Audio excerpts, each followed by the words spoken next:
चलिए बच्चों, अब कार्बोकेटाइन की स्टेबिलिटी के बाद अब हम देखने वाले हैं स्टेबिलिटी ऑफ कार्ब एनायन। ठीक है क्या? चलिए हम लोग बात करते हैं stability of carb anion. Carb anion की स्टेबिलिटी, बेटा हमने जो स्टैंडर्ड फॉर्मूला देखा था वो क्या था? Stability inversely proportional to magnitude. ठीक है ना? या इसको हम लोग बोलते हैं क्वांटिटी ऑफ चार्ज। ठीक है ना? मतलब क्वांटिटी ऑफ चार्ज। तो क्वांटिटी ऑफ चार्ज जितना कम होगा, ठीक है ना, स्टेबिलिटी उतनी ज्यादा बढ़ेगी।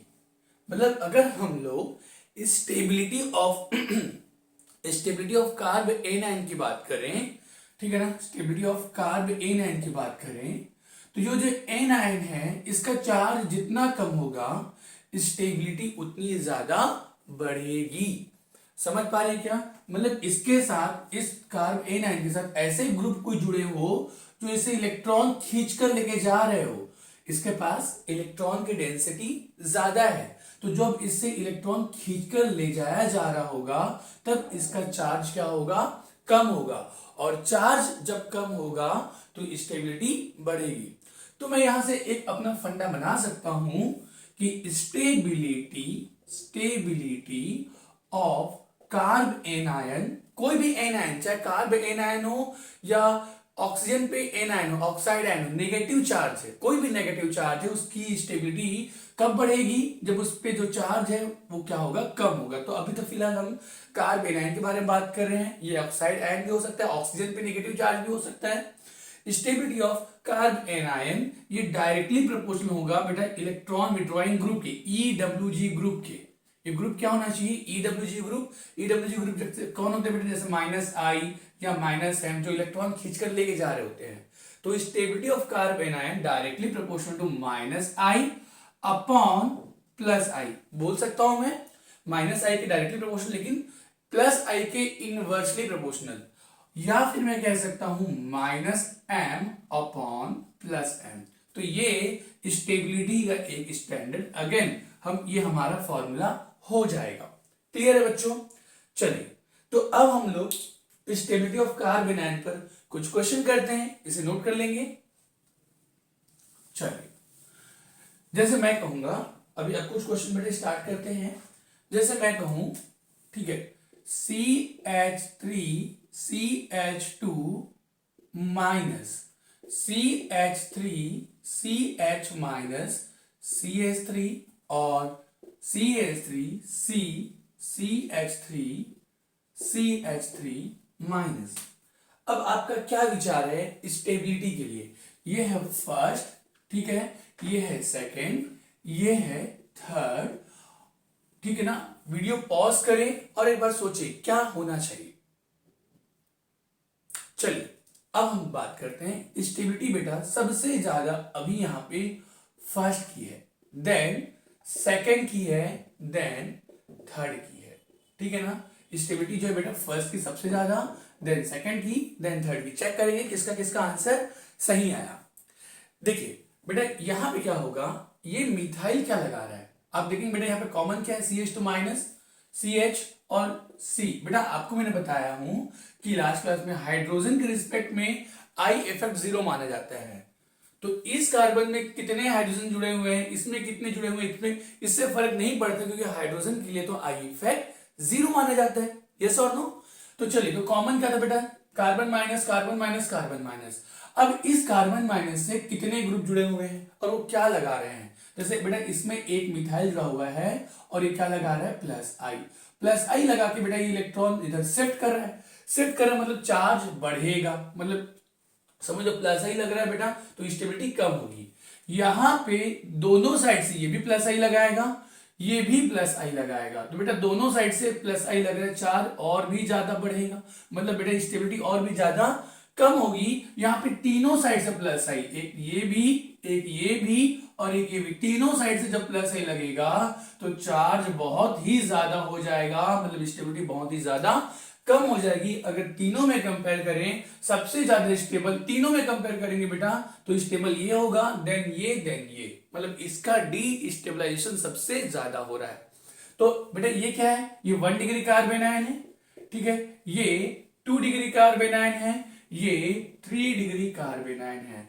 अगर स्टेबिलिटी के बारे में पूछे तो मैं क्या कह सकता हूं कि स्टेबिलिटी ऑफ कार्बन आयन जो है बेटा 1 डिग्री कार्बन आयन का सबसे ज्यादा, देन 2 डिग्री कार्बन आयन का, देन 3 डिग्री कार्बन आयन का। मतलब कार्बन आयन की स्टेबिलिटी में 123 का ऑर्डर लगेगा। किसका लगेगा, 123। और हमने पिछली क्लास में जब हम लोग स्टेबिलिटी ऑफ कार्बोकेटायन देख रहे थे बेटा, तो वहां पे कार्बोकेटायन के लिए 321 का ऑर्डर लगा था। यस और नो, 3 डिग्री का सबसे ज्यादा, देन 2 डिग्री का, देन 1 डिग्री का, जब हम लोग कार्बोकेटायन पढ़े थे। लेकिन कार्बन आयन में 123 याद रहेगा बच्चों। चलिए अब बढ़ते हैं दूसरे सवाल पे। तो इसको आप लोग ध्यान में रखना, माइनस आई स्टेबिलिटी बढ़ाएगा, प्लस आई कम करेगा, ठीक है ना, माइनस एम बढ़ाएगा, प्लस एम कम करेगा। क्लियर है। चलिए बेटा जैसे अगर अब मैं क्वेश्चन दे दूं आपको, CH2 माइनस, और इधर दे दूं बेटा NO2, और एक दे दूं मैं, ठीक है ना, OH CH2 माइनस। इन दोनों में कार्बन आयन की स्टेबिलिटी किसकी ज्यादा होगी, सोचिए। First second, sorry, first second में किसकी ज्यादा स्टेबिलिटी होगी। चलिए बेटा स्टेबिलिटी जो है वो सेकंड की ज्यादा है फर्स्ट से। प्लीज एक बार चेक करेंगे, सेकंड की ज्यादा होगी फर्स्ट से। ये फर्स्ट है, ये सेकंड है। कैसे बेटा, देखिए यहां पे ये कार्बन आयन है, ये कार्बन आयन है, इस पर ही क्या लगा रहा है, तो NO2 बेटा क्या लगा रहा है, इंडक्टिव इफेक्ट लगा रहा है क्या, यस। कौन सा लगा रहा है, माइनस आई, ये लगा रहा है माइनस आई, ठीक है बेटा। मीजोमेरिक इफेक्ट लगा रहा है क्या, देखो तो, नहीं, मीजोमेरिक इफेक्ट नहीं लगा रहा है, क्योंकि ये NO2 इसके साथ कॉन्जुगेशन में नहीं है, ये माइनस आई ओनली बेटा। और ये OH ये भी सिर्फ और सिर्फ माइनस है। क्या ये प्लस एम लगा पाएगा क्या बेटा, लोन पे है तो नहीं, ये भी कॉन्जुगेशन में है ही नहीं, और इसके साथ कैसे लगाएगा प्लस एम, तो ओनली माइनस आई। देखेंगे बेटा इन दोनों में माइनस आई किसकी ज्यादा, ठीक है, फर्स्ट की सेकंड की, ठीक है बेटा। आई एम सॉरी, मैंने आंसर गलत लिख दिया है, आंसर है फर्स्ट, मैंने उल्टा लिख दिया बेटा, सॉरी, फर्स्ट की सेकंड से। Please check the answer and please correct it. क्या फर्स्ट की ज्यादा होगी सेकंड से, क्या है बेटा, ये NO2 जो है इसने ये माइनस आई मैक्सिमम लगाएगा, ये माइनस आई क्या लगाएगा, मैक्सिमम, क्योंकि यहां पे बेटा एक नाइट्रोजन और दो ऑक्सीजन है, एक नाइट्रोजन है और दो ऑक्सीजन है, ठीक है ना। तो ये कुल मिला के माइनस आई बहुत ज्यादा लगाएगा। और यहाँ पे बेटा OH है, एक ही ऑक्सीजन है, इसका आई जो होगा बेटा इससे मिनिमम ही कम ही होगा। तो जब इसमें माइनस आई मैक्सिमम, तो जितना ज्यादा माइनस आई लगेगा चार्ज उतना ही ज्यादा कम होगा। यहाँ पे माइनस आई कम लगेगा, चार्ज थोड़ा कम होगा। तो मैं कह सकता हूँ carbon ion directly proportional to minus I, तो माइनस आई ज्यादा तो स्टेबिलिटी ज्यादा, ठीक है ना, माइनस आई कम स्टेबिलिटी कम, फर्स्ट की ज्यादा है सेकंड से। क्लियर है क्या। चलिए ये समझ में आ रहा है बेटा। अगला क्वेश्चन, अगर मैं क्वेश्चन कुछ इस तरीके से दूं, ये कोई साइक्लिक कंपाउंड है, लाइक ऐसा, ये हो जाएगा बेटा CH2 माइनस, यहां पे ये हो जाएगा CH2 माइनस, एक और दे दूं पहले CH2 माइनस, ठीक है बेटा। मैं यहां पे देता हूं CH3, यहां पे देता हूं H, और यहां पे देता हूं बेटा OH। मुझे बताएंगे इस एनाइन की स्टेबिलिटी को कौन बढ़ाएगा। डिक्रीजिंग ऑर्डर में हमको अरेंज करना है स्टेबिलिटी के। चलिए first second third, video pause करें और एक बार चेक करें। चलिए मैं बताता हूं बेटा, अगर हम लोग देखें इन दोनों में, इन तीनों में स्टेबिलिटी का ऑर्डर, तो इस A9 के लिए जो ग्रुप है ये क्या करने, पहले हमको ये देखना होगा, ठीक है। देखो जैसे बेटा ये मिथाइल है, ये मिथाइल क्या है बेटा, मिथाइल में जो CH बॉन्ड है, जैसे ये मिथाइल का ये जो CH बॉन्ड है, ठीक है ना, ये इसके साथ बेटा ये हाइपर कॉन्जुगेशन करेगा, पहले यहाँ पे CH single double, CH single double, then बेटा यहाँ पे हाइपर कॉन्जुगेशन होगा, नेगेटिव चार्ज बेटा यहाँ से यहाँ पहुंचेगा, मतलब इसका हाइपर कॉन्जुगेशन बाद में रेजोनेंस की तरह इसके कहाँ पे पहुंच रहा है बेटा, पैरा पोजीशन पे, मतलब इसका हाइपर कॉन्जुगेशन यह वर्क करेगा। तो बेटा यहाँ पे लगा रहा है हाइपर कॉन्जुगेशन, और हाइपर कॉन्जुगेशन लगा के यहाँ पे इलेक्ट्रॉन डेंसिटी बढ़ा रहा है, तो ये हाइपर कॉन्जुगेशन लग गया बेटा, साथ में प्लस आई भी, लेकिन यहाँ पे तो हाइपर कॉन्जुगेशन की स्ट्रेंथ ज्यादा है, तो हम मार्क कर जिसकी स्ट्रेंथ ज्यादा हम लोग उसी के बारे में देखेंगे। यहाँ पे हाइपर कॉन्जुगेशन इंपॉर्टेंट है, और हाइपर कॉन्जुगेशन लगा के ये इलेक्ट्रॉन डेंसिटी इस कार्बन पर बढ़ा रहा है, इलेक्ट्रॉन डेंसिटी बढ़ा रहा है, मतलब यहाँ पे चार्ज बढ़ेगा, प्लस लग रहा है भाई, देख लो, ठीक है, प्लस लगने से स्टेबिलिटी कम होती है, माइनस में अगर प्लस लग गया, ठीक है ना, car stability of carb anion है, तो एनायन की स्टेबिलिटी के लिए माइनस लगना चाहिए, -I या -M, अगर उसमें प्लस लगता है ना तो वो स्टेबिलिटी को कम करता है, ठीक है ना, तो प्लस लग गया बेटा तो चार्ज बढ़ेगा, समझ पा रहे, मतलब स्टेबिलिटी कम होगी। यहाँ पे कुछ भी नहीं है, यहाँ पे कुछ भी नहीं, मतलब हाइड्रोजन के लिए तो कुछ भी नहीं मानते, ठीक है ना बेटा। यहाँ पे अगर देखें तो OH जो लोन पेयर है, lone pair single double double single double, like इस तरीके से पैरा पोजीशन पे है बेटा, तो यहाँ पे +M लगेगा, यस और नो, +M लगेगा, साथ में मोर इन है तो -I। मुझे एक बात बताया, +M और -I में डिसाइडिंग फैक्टर कौन, किसकी ताकत ज्यादा, +M की, तो यहाँ पे डिसाइडिंग फैक्टर हो जाएगा +M। चलिए अब मुझे बताएंगे कि फर्स्ट सेकेंड और थर्ड में सबसे ज्यादा स्टेबल कम होगा। देखो बेटा इसमें भी +M लग रहा है, इसमें प्लस हाइपर कॉन्जुगेशन लग रहा है, इसमें कुछ भी नहीं लग रहा है। प्लीज यहाँ पे -I नहीं देखेंगे ना, ध्यान में रखना, ठीक, जो भी डिसाइडिंग फैक्टर है सिर्फ और सिर्फ उसे देखा जाएगा, ऐसे नहीं कि सर यहाँ पे -I लग रहा है, तो ऐसा नहीं, जो डिसाइडिंग फैक्टर बेटा वो +M देखा जाएगा, समझ पा रहे हैं क्या, तो +M, इसमें कुछ भी नहीं, यहाँ पे हाइपर कॉन्जुगेशन, तो बेटा ये दोनों के दोनों प्लस लगा रहे हैं, ये कुछ भी नहीं लगा रहा है, तो सबसे ज्यादा स्टेबल हो जाएगा सेकंड, क्योंकि अगर ये स्टेबिलिटी बढ़ा नहीं रहा है तो कम भी नहीं कर रहा है, समझ पा रहे हैं, सबसे ज्यादा हो जाएगा सेकंड। सेकंड के बाद बेटा यहाँ पे हाइपर कॉन्जुगेशन है, यहाँ पे +M है, और आपको मालूम है कि +M की ताकत ज्यादा होती है, तो ये ज्यादा से ज्यादा इलेक्ट्रॉन पहुंचा रहा है, मतलब ये ज्यादा डीस्टेबलाइजेशन कर रहा है, ज्यादा डीस्टेबलाइजेशन कर रहा है, मतलब यहाँ पे स्टेबिलिटी बहुत ज्यादा कम हो रही है इसके कंपेरिजन में, क्योंकि यहाँ पे हाइपर कॉन्जुगेशन लग रहा है, समझ पा रहे हैं बेटा, हाइपर कॉन्जुगेशन से ज्यादा इंपॉर्टेंट होता है +M, प्लस हाइपर कॉन्जुगेशन ज्यादा +M, समझ पा रहे हैं क्या, ठीक है। तो अब आ जाएगा सेकंड के बाद फर्स्ट, और फर्स्ट के बाद आ जाएगा थर्ड, क्लियर है, किसी कोई दिक्कत बेटा, आप वो क्या लगा रहा है वो नोट करते चलें, ठीक है ना, ये हाइपर कॉन्जुगेशन लगा रहे हैं और क्या लगा रहे हैं, देन बेटा उसको मार्क करें जो जो ज्यादा ताकतवर है, बस उसी को ही देखेंगे, ठीक है। चलिए नेक्स्ट क्वेश्चन, अगर नोट कर ले बेटा, अगर मैंने इसको चेंज करके अभी जैसे मैं देता हूं बेटा जैसे मैं देता हूं यहां पे ये है NO2, ठीक है ना, ये है OH और ये है CH3, अगर मैंने ऐसे दे दिया, अब आप मुझे बताएं first second third, video pause करें और चेक करें। चलिए बेटा यहां पे एक बार देखते हैं आपका आंसर क्या आया, एक बार चेक किया जाए बेटा। NO2 क्या लगाएगा, NO2 ये तो मल्टीपल बॉन्डेड है, N डबल बॉन्ड O, और ये ऐसा तो मल्टीपल बॉन्डेड है बेटा, ठीक है ना, तो ये -M लगाएगा, यहां से इलेक्ट्रॉन खींचेगा वो, समझ पा रहे क्या बेटा, मतलब देखो ये negative single double single double single double, ऐसा ये ऐसा करके इलेक्ट्रॉन, मतलब ये -M लगा रहा है, -M लगा रहा है ना, एक काम करते इसको मार्क कर नहीं करते हैं ऐसा, इसको बेटा -M लगा साथ में माइनस है, डिसाइडिंग फैक्टर कौन, -M, ठीक है। ये OH है, अभी लगा रहा है +M साथ में -I, डिसाइडिंग फैक्टर +M, और ये लगा रहा है बेटा plus hyper conjugation +I, deciding factor plus hyper conjugation.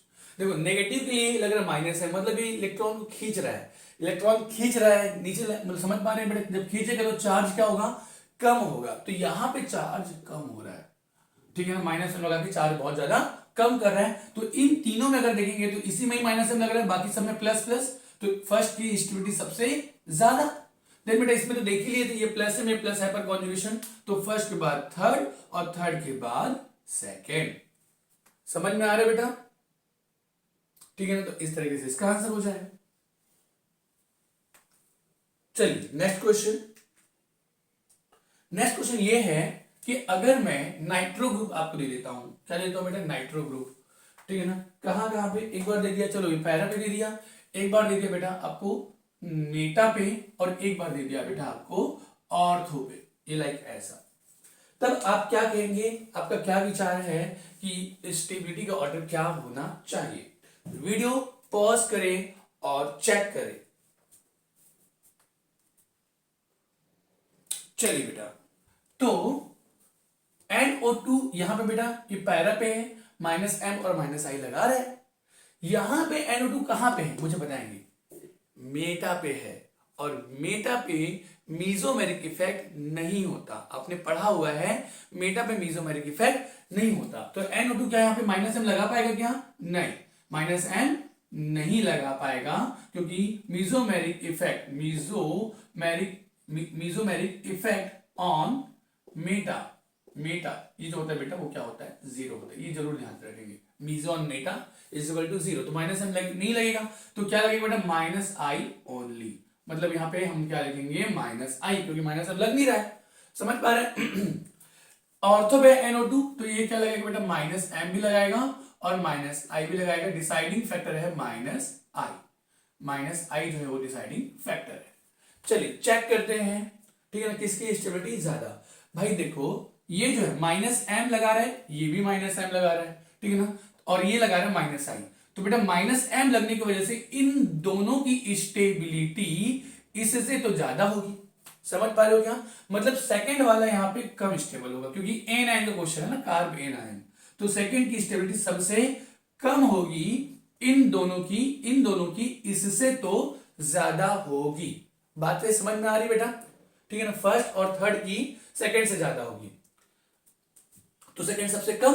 अब इस सेकंड को भूल जाए, ठीक है ना। अब हम आएंगे फर्स्ट एंड सेकंड में, सॉरी फर्स्ट एंड थर्ड में।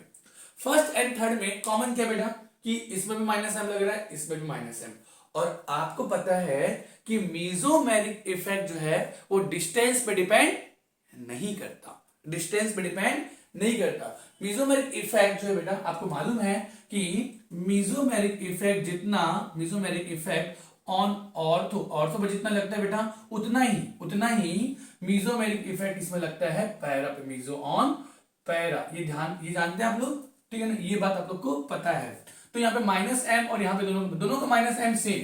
-m क्या है बेटा?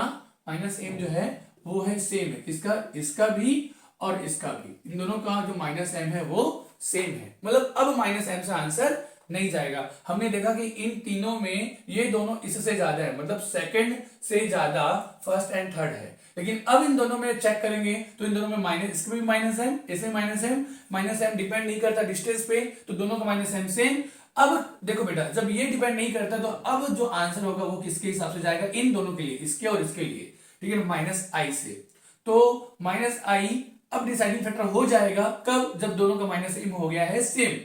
तो देखेंगे डिस्टेंस वहां पे कम है, डिस्टेंस यहाँ पे ज्यादा है, यहां से डिस्टेंस ज्यादा है, तो डिस्टेंस ज्यादा तो -i कम, डिस्टेंस कम तो -i ज्यादा।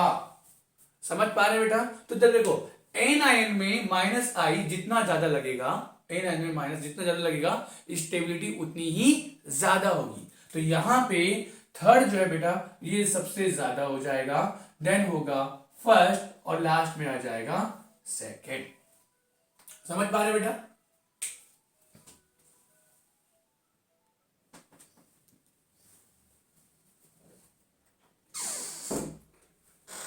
चलिए बच्चों, तो ये नेक्स्ट क्वेश्चन है आपके सामने कार्ब एनायन का, ठीक है ना। इसमें कार्ब एनायन की स्टेबिलिटी किसकी ज्यादा होगी, फर्स्ट या सेकंड? चलो चेक करते हैं। ये क्या लगा रहा है? अगेन भाई +m - i, ठीक है, और ये हो गया +m, और यहां पे बेटा ये भी +m और साथ में -i, ठीक है। पहले माइनस से ऊपर लिख देता हूं, क्योंकि हेलोजन के लिए -i की ताकत ज्यादा होती है ना।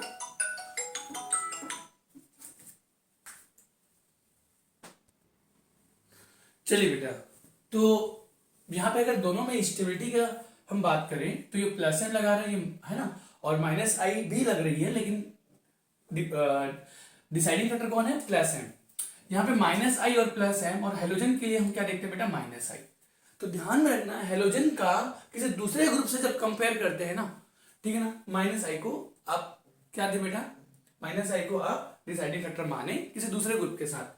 जैसे यहाँ पे माइनस आई हो गया, ये प्लस एम हो गया। क्लियर है क्या बेटा? तो अब ध्यान देंगे, अब क्या ध्यान देंगे, यहाँ पे माइनस आई लग रहा है, यहाँ पे प्लस एम। तो माइनस आई लगा के ये इसकी स्टेबिलिटी को क्या करेगा? बढ़ाएगा, और इसकी स्टेबिलिटी प्लस एम की वजह से कम हो जाएगी। तो यहां पे सेकेंड वाले की स्टेबिलिटी ज्यादा है फर्स्ट से। क्लियर है? चलिए आगे इसके बारे में बात करते हैं। इसमें एन एन की स्टेबिलिटी किसकी ज्यादा होगी? इसकी। तो देखो बेटा, यहां पे जो नेगेटिव चार्ज है वो क्या है? रेजोनेंस स्टेबल है, नेगेटिव रेजोनेंस भी, और साथ में बेटा ये एरोमेटिक भी है। Negative single double, single double, single negative, ये एरोमेटिक है। तो due to aromatic, its aromaticity या एरोमेटिक नेचर, ये एरोमेटिक है सबसे इंपॉर्टेंट, ठीक है ना, ये सबसे ज्यादा स्टेबल है। यहां पे अगर मैं बात करूं तो यहाँ पे सिर्फ और सिर्फ रेजोनेंस हो रहा है, नेगेटिव सिंगल डबल, यहाँ पे रेजोनेंस हो रहा है, यहाँ पे कोई रेजोनेंस नहीं हो रहा है, नो रेजोनेंस, ठीक है ना। तो सबसे ज्यादा स्टेबल यहाँ पे है first, then second, then third. Please note that. चलिए बच्चों, अब हम लोग stability of carbon free radical के बारे में बात करते हैं। सबसे इंपॉर्टेंट बेटा स्टेबिलिटी ऑफ कार्बोकेटायन था, ठीक है ना। कार्बेनन की स्टेबिलिटी भी हमने देख ली है। अब हम बात करते हैं stability of carbon free radical. Stability of carbon free radical, समझ पा रहे बेटा?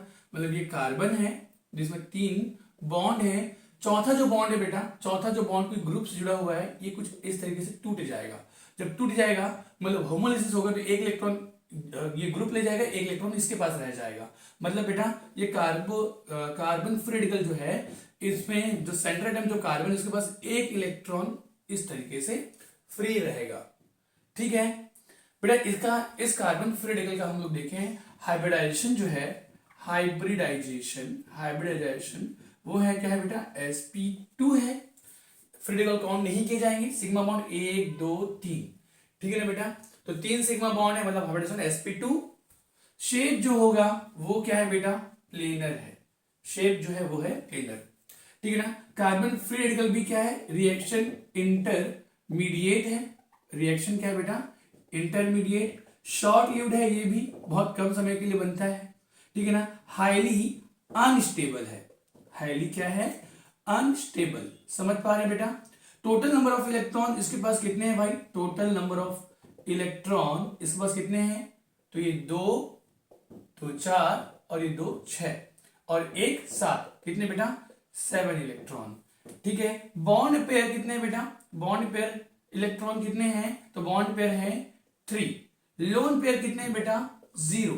अनपेयर्ड इलेक्ट्रॉन कितने बेटा? अनपेयर्ड इलेक्ट्रॉन कितने हैं? 1, ठीक है ना। टोटल कितने इलेक्ट्रॉन है? 7। अगर ये 7 इलेक्ट्रॉन है, इसका मतलब है कि ये इलेक्ट्रॉन डेफिशिएंट है। इलेक्ट्रॉन क्या है? डेफिशिएंट है बेटा। ये इलेक्ट्रॉन डेफिशिएंट तो है, पर ये इलेक्ट्रोफाइल नहीं है, ये इलेक्ट्रोफाइल नहीं है। क्यों नहीं है? इलेक्ट्रोफाइल नहीं है, देखो ध्यान रखना बेटा, इलेक्ट्रॉन डेफिशिएंट होना चाहिए और साथ में इलेक्ट्रॉन पेयर एक्सेप्टर भी होना चाहिए बेटा। ये इलेक्ट्रॉन डेफिशिएंट तो है, but it is not electron pair acceptor, but it is not electron pair acceptor. बेटा देखो ये 7 इसके पास 7 इलेक्ट्रॉन है, ये इलेक्ट्रॉन पेयर मतलब 2 इलेक्ट्रॉन को एक्सेप्ट नहीं कर सकता। समझ पा रहे हो क्या? ठीक है ना। इलेक्ट्रॉन पेयर को जो एक्सेप्ट करेगा वही इलेक्ट्रोफाइल होगा। इलेक्ट्रॉन पेयर एक्सेप्टर होना चाहिए। तो इलेक्ट्रॉन डेफिशिएंट तो है, बट ये इलेक्ट्रोफाइल नहीं है। इसको आप लोग ध्यान में रखेंगे, कभी पूछा जा सकता है। तो ये है कार्बन फ्री रेडिकल। बेटा मुझे एक बात बताओ, ये इलेक्ट्रॉन डेफिशिएंट है तो इसको इलेक्ट्रॉन तो चाहिए ना, भले इलेक्ट्रॉन पेयर एक्सेप्टर नहीं है, लेकिन अगर इसको अपनी स्टेबिलिटी बढ़ानी है तो इसको इलेक्ट्रॉन चाहिए। तो इलेक्ट्रॉन चाहिए, इसका मतलब मैं क्या बोल सकता हूं बेटा? इन प्रेजेंस ऑफ ठीक है, in presence of ERG group, ऐसा ग्रुप इस पे लगे जो इसको इलेक्ट्रॉन दे। जब इलेक्ट्रॉन दे दिया जाएगा, तो इलेक्ट्रॉन जब दिया जाएगा तो ये इसकी इलेक्ट्रॉन डिफिशियंसी क्या होगी, कम होगी, और इलेक्ट्रॉन की डेफिशिएंसी कम होगी, जो कमी है इसकी कम होगी, तो स्टेबिलिटी बढ़ेगी। तो in presence of ERG group stability जो है बेटा वो क्या होगा, increases, stability of carbon free radical increases. तो यहां पे मैं एक बात ये बोल सकता हूं, तो रटने वालों को मजा आ जाएगा क्या, कि stability of carbon free radical directly proportional to ERG group, मतलब plus I upon minus I, या फिर प्लस हाइपर कॉन्जुगेशन ग्रुप, या फिर plus M upon minus M. तो यहां पे जो कहानी स्टेबिलिटी ऑफ कार्बोकेटाइन के लिए थी, ठीक है ना बेटा, वही कहानी यहां पे कार्बन फ्री रेडिकल के लिए भी हो जाएगी। बातें समझ पा रही है क्या? चलिए क्वेश्चन देख लेते हैं इसके, ठीक है ना, क्वेश्चन देख लेते हैं, नोट करें बेटा इसको। चलिए, जैसे अब हम लोग इसकी स्टेबिलिटी के बारे में हम लोग देखते हैं, stability of carbon free radical, ठीक है। जैसे बेटा ये CH3CH2 free radical, CH3CH free radical, CH3, और यहां पे है CH3CH3CH3 फ्री रेडिकल। ओके बेटा, देखेंगे यहां पे क्या हो रहा है, यहां पे हाइपर कॉन्जुगेशन लग रहा है, साथ में प्लस आई भी। बेटा हाइपर कॉन्जुगेशन कितना है यहाँ पे, 3, प्लस आई लग रहा है, लेकिन प्लस आई से ज्यादा डिसाइडिंग फैक्टर कौन है, प्लस हाइपर कॉन्जुगेशन। यहाँ पे प्लस हाइपर कॉन्जुगेशन कितना बेटा, 6, यहाँ पे प्लस हाइपर कॉन्जुगेशन कितना, 9, मोर हाइपर कॉन्जुगेशन मोर स्टेबिलिटी। आप ऐसे कुछ बच्चे सोच रहे होंगे सर हाइपर कॉन्जुगेशन कैसे लग रहा है। मैं एक बार आपको बताना चाहूंगा कि अगर कोई कार्बन जो sp3 है और उसमें कम से कम एक हाइड्रोजन प्रेजेंट है, ठीक है ना, और अगर वो किसी कार्बन फ्री रेडिकल के साथ देखो जुड़ा हुआ है, तो ये जो CH बॉन्ड है ना, देखो CH single free radical, CH single free radical conjugation में है, तो ये फ्री रेडिकल वाला भी अभी क्या करेगा बेटा, हाइपर कॉन्जुगेशन में पार्टिसिपेट करेगा, किसके साथ, CH के साथ। तो यहां पे क्या होता है, ये CH में ना ये ऐसा होमोलिसिस हो जाता है।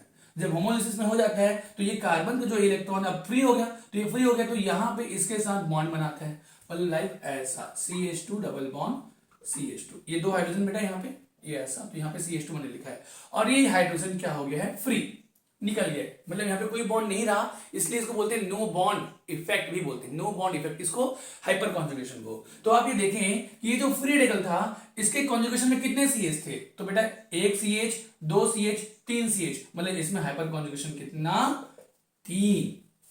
यहां पे देखेंगे बेटा इसमें कितने CH कॉन्जुगेशन में है, तो फ्री रेडिकल सिंगल CH 3, और इधर भी फ्री रेडिकल सिंगल CH 3, मतलब इधर भी 3 और इधर भी 3, मतलब यहाँ पे फ्री इलेक्ट्रॉन ज्यादा डिलोकलाइज हो रहे, 6 बार होंगे, यहाँ पे 3 बार ये भी जा सकता था, एक बार ये भी जा सकता था, एक बार ये भी जा सकता था। समझ पा रहे हैं क्या, इसमें 6 बार जाएगा, और इसमें कितने बार बेटा, 3 3 6 3 9, मोर डिलोकलाइजेशन, या ऐसे मैं बोल सकता हूं मोर हाइपर कॉन्जुगेशन मोर स्टेबिलिटी। तो यहां पे अगर देखा जाए तो अगेन 3 डिग्री का सबसे ज्यादा, देन 2 डिग्री का, देन 1 डिग्री का, वो 3 डिग्री कार्बन फ्री रेडिकल है, ये 2 डिग्री, ये 1 डिग्री। तो यहाँ पे स्टेबिलिटी जो है बेटा डिक्रीजिंग ऑर्डर में कहूं तो थर्ड का सबसे ज्यादा, देन सेकंड का, देन फर्स्ट का, और कार्बन फ्री रेडिकल के लिए भी जो स्टेबिलिटी है, stability of carbon free radical के लिए भी 321 का ऑर्डर होता है। प्लीज कीप इन माइंड, ध्यान में रखेंगे। समझ पा रहे हैं क्या बेटा?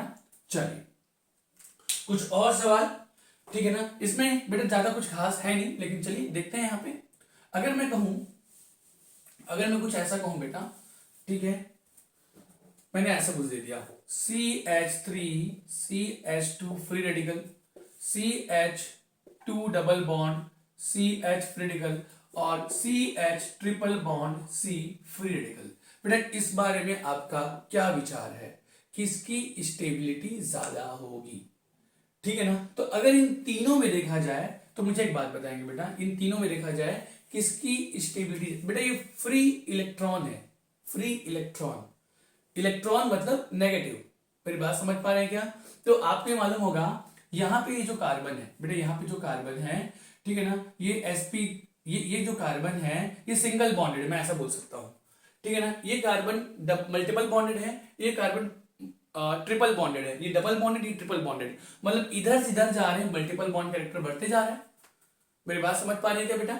ठीक है ना? तो मल्टीपल बॉन्ड कैरेक्टर बढ़ते जाएगा तो इलेक्ट्रोनेगेटिविटी बढ़ती जाएगी। अगर मैं कहूं बेटा En इस कार्बन की, En इस कार्बन की, En इस कार्बन की, तो इधर से इधर जा रहे हैं तो इलेक्ट्रोनेगेटिविटी क्या होते जा रही है? बढ़ते जा रही है।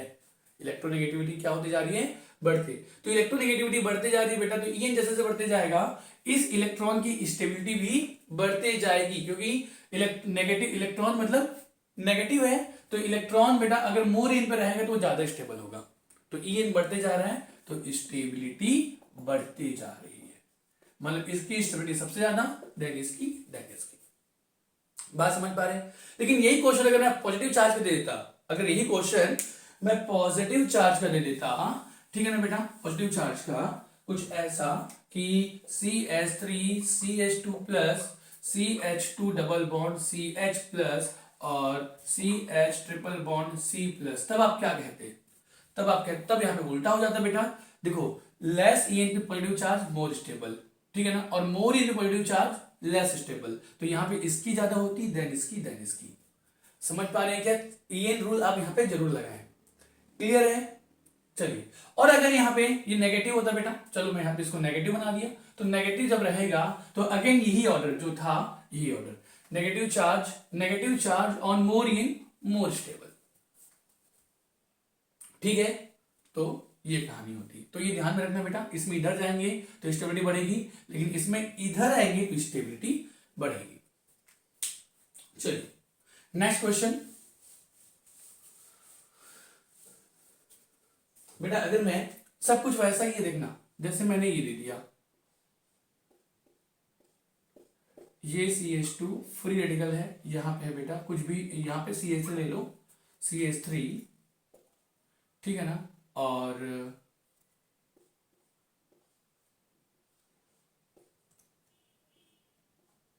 बेटा यहां पे है हाइड्रोजन और ये CH2 फ्री रेडिकल, और यहां पे है OH। जैसे अगर फ्री रेडिकल का क्वेश्चन दे दिया तब की बात है, वरना बेटा फ्री रेडिकल क्वेश्चन जो है उतने ज्यादा नहीं बनते जितने बाकी के बनते हैं। ठीक है ना, तो आप देखें बेटा, ये लगा रहा है प्लस हाइपर कॉन्जुगेशन, ये कुछ भी नहीं, ये लगा रहा है प्लस M और plus minus I, decided matter plus M। तो बेटा ये प्लस हाइपर कॉन्जुगेशन लगा के स्टेबिलिटी को बढ़ाएगा, सिंपल सी बात है। अब तो हम लोग इसमें, ठीक है ना, काफी ज्यादा हाथ साफ कर रहे हैं, तो ये प्लस हाइपर कॉन्जुगेशन है, स्टेबिलिटी बढ़ाएगा, लेकिन ये कुछ भी नहीं, ठीक है ना। आई एम सॉरी बेटा, यहाँ पे प्लस M भी तो है, हमने देखा नहीं था, यहाँ पे प्लस M भी तो है, ठीक है ना, तो प्लस M लगा के यहाँ पे इसकी स्टेबिलिटी सबसे ज्यादा होगी, क्योंकि यहाँ पे प्लस M लग रहा है। समझ पा रहे क्या बेटा? ठीक है ना, तो प्लस M लगा के इलेक्ट्रॉन की जो इसकी डेफिशिएंसी है ये ज्यादा फुलफिल करने की कोशिश करेगा। ठीक है, तो यहाँ पे प्लस M है, तो थर्ड का सबसे ज्यादा, देन फर्स्ट का, देन सेकंड का, थर्ड फर्स्ट सेकंड। क्लियर बच्चों? इस तरीके से हम कार्बन फ्री रेडिकल में स्टेबिलिटी का ऑर्डर देखते हैं। कुछ और क्वेश्चन, ठीक है, जैसे बेटा आपको ये देख रखा है क्या, CH2 double bond CH2 free radical, और यहां पे लेकर रखा है CH2 double bond CH free radical, और इधर है CH3। बताओ दोनों में किसकी स्टेबिलिटी ज्यादा? दोनों में किसकी स्टेबिलिटी ज्यादा? ठीक है, तो देखो बेटा, तो यहां पे देखो, यहां पे रेजोनेंस हो रहा है, यहां पे क्या हो रहा है? रेजोनेंस। यहां, ठीक है ना, ये वाला जो है बेटा, ये इधर, ये इसके ऊपर इस तरीके से रेजोनेंस हो रहा है बेटा, यहां पे, ठीक है ना, तो यहां पे भी रेजोनेंस हो रहा है, नो डाउट यहां पे भी रेजोनेंस हो रहा है, लेकिन यहां पे एक्स्ट्रा क्या लग रहा है बेटा? इधर का हाइपर कॉन्जुगेशन, मतलब हाइपर कॉन्जुगेशन यहां पे 3, यहां पे कोई हाइपर कॉन्जुगेशन नहीं है, तो इसको यहां पे हाइपर कॉन्जुगेशन की एक्स्ट्रा स्टेबिलिटी मिल रही है। ठीक है ना, तो हाइपर कॉन्जुगेशन की एक्स्ट्रा स्टेबिलिटी मिल रही है, तो सेकंड की स्टेबिलिटी जो होगी वो फर्स्ट से ज्यादा होगी। क्लियर बात समझ में आ रही है बेटा? ठीक है, चलिए, तो ये मैं मिटाने जा रहा हूं।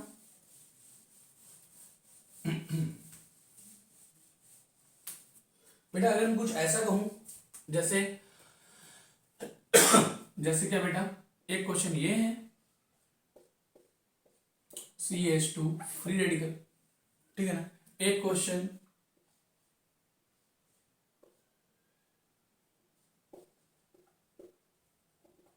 ये है, ठीक है ना, और एक क्वेश्चन ये है फ्री रेडिकल का। अब आप क्या कहेंगे?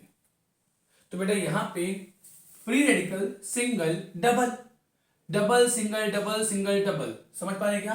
मतलब यहां पे बेटा मोर रेजोनेंस है, यहां पे रेजोनेंस मोर रेजोनेंस है। आप इसके बाद रेजोनेटिंग स्ट्रक्चर बनाएंगे बेटा, 5 रेजोनेटिंग स्ट्रक्चर आपको मिलेंगे। जबकि यहाँ पे रेजोनेटिंग स्ट्रक्चर कितने हैं, ठीक है ना, यहाँ पे लेस रेजोनेंस है, ठीक है ना। आई एम सॉरी बेटा, ये गड़बड़ हो गया है, ये पाइप ऑन यहाँ ना लगा के यहाँ लगाना है मुझे, गलती से मिस्टेक हो गया है, वो यहाँ पे नहीं था, वो यहाँ पे था। यहाँ पे जबकि free radical single double, free radical single double, यहाँ पे होगा लेस रेजोनेंस, समझ पा रहे हैं बेटा। और यहाँ पे है मोर रेजोनेंस, क्या हो रहा है बेटा, आई एम सॉरी, यहां पे है नो रेजोनेंस, यहां पे कोई रेजोनेंस नहीं है। तो अगर जिसमें रेजोनेंस ज्यादा है, ठीक है ना, तो उसकी स्टेबिलिटी ज्यादा होगी, समझ पा रहे हैं क्या? फर्स्ट की ज्यादा, देन इसमें लेस रेजोनेंस है और इसमें नो रेजोनेंस, नंबर थर्ड में आएगा, ठीक है, जिसमें कोई रेजोनेंस नहीं हो रहा है, ठीक है। चलिए, तो ये इस तरीके से कहानी है। एक बार फिर से बेटा, एक last question carbon free radical के लिए, ठीक है। जैसे अगर मैंने कुछ ऐसे दे दिया,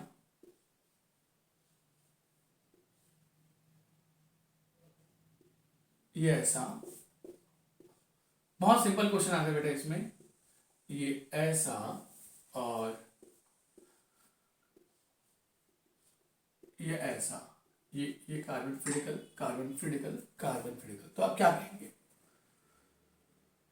तो ये 3 डिग्री है बेटा, ये 2 डिग्री है और ये 1 डिग्री कार्बन फ्री रेडिकल है, समझ पा रहे हैं क्या? Carbon free radical carbon free radical. तो आप जानते हैं कि 3 डिग्री कार्बन फ्री रेडिकल की सबसे ज्यादा, देन 2 डिग्री की, देन 1 डिग्री की, मतलब सेकेंड की ज्यादा, देन थर्ड की ज्यादा, देन फर्स्ट, ठीक है। चलिए